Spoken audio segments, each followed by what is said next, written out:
How's it going, guys? So today on the Phantom Cave YouTube channel, we're going to be having a look at one of the latest Red comics that I have read recently. And today on the Phantom Cave YouTube channel, we're going to be having a look at The Harbour Master's Secret.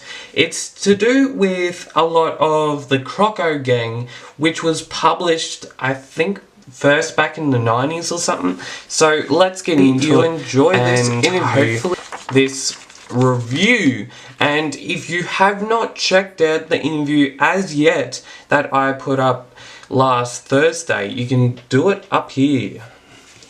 So yes, this is Jim Shepard publication, so it's pretty cool how we get to see how the Phantom has evolved over time and see what stories have been come up.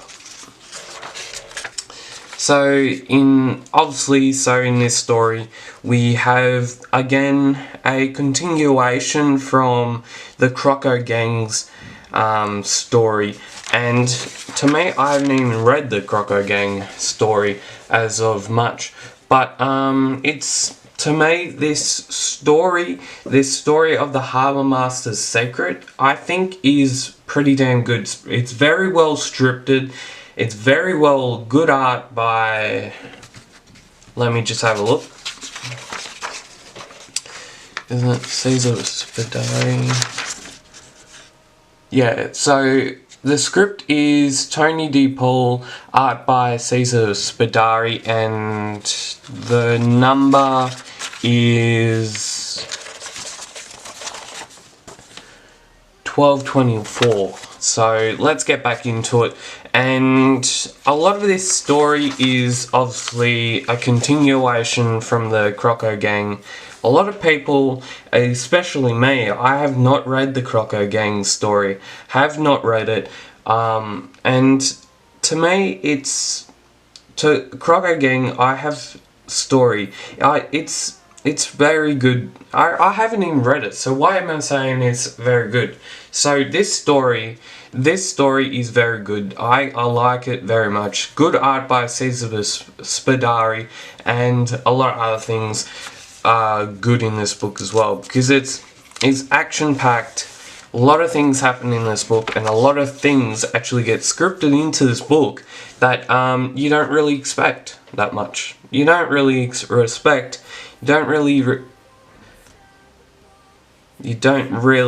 expect to see what things happen, but I guess that's probably me because I haven't even read the first Croco Gang story. So yeah, it's a good book. It's about how the Harbour Master in the first Croco Gang story actually tells the truth and wants to know, the Phantom basically wants to know who did it, who is done it for this 40-year period where the main leader for the Croco Gang is sent to jail 40 years earlier, and 40 years later we have another story consisting of this title, which obviously has stuff to do with Croco Gang. And a lot of people with Croco Gang, it's standard by its time. It's gone through time, and it's one of the best stories you can read if you have the first probably couple Croco Gang stories. And so yeah, it's a good story. Devil has a lot of influence in this story, obviously, being because he's the Phantom Companion, one of the Phantom Companions actually. And the Croco Gang has to, well, one of the Croco monsters is trying to get back at one of his mates.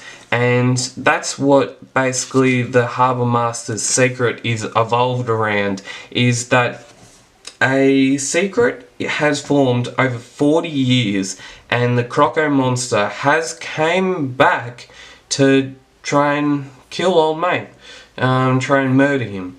So there's some good stuff in this, but there's also some scary and some just right damn hideous in this one.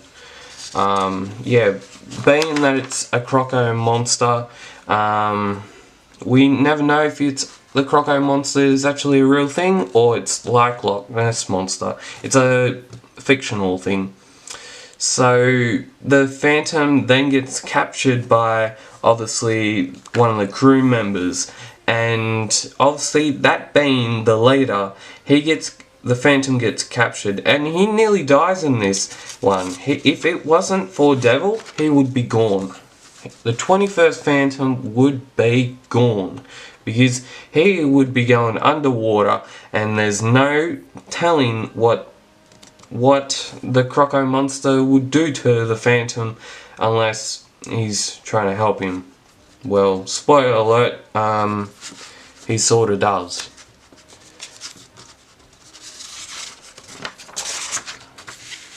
Yeah, so it's a good story, I like it, but I wish I could have read like the first couple stories and all that sort of stuff, but it's a good story, and obviously the real Croco monster comes in and basically drags both the harbour master and the leader of that gang to the water's edge. And yeah, it's as I've said many times in this video, it's a very good story. You should read all the parts if you have them, and yeah, it's basically a good story. But the next story that obviously there was a lot of craze around it back in the 1990s, late 1990s, we have The Lord of the Jungle. So Lord of the Jungle, obviously I've not read it. It's obviously probably been a new story of some sort, and back in those days, obviously being a new story, it was very hyped, I think. I have not got it in my collection, but obviously we'll see what happens. So if you would like to subscribe to the Phantom Cave YouTube channel, go down below, and the cover for this time round is again the amazing Glenn Ford, and soon I will be doing a featured artist thing on yours truly, Glenn Ford, and that's just a spoiler alert and a half. And so if you would like to subscribe, go down below, subscribe to the Phantom Cave YouTube channel, and there's going to be loads more content coming in the next few weeks, so please do subscribe, and we'll see you next week on the Phantom Cave YouTube channel. See you.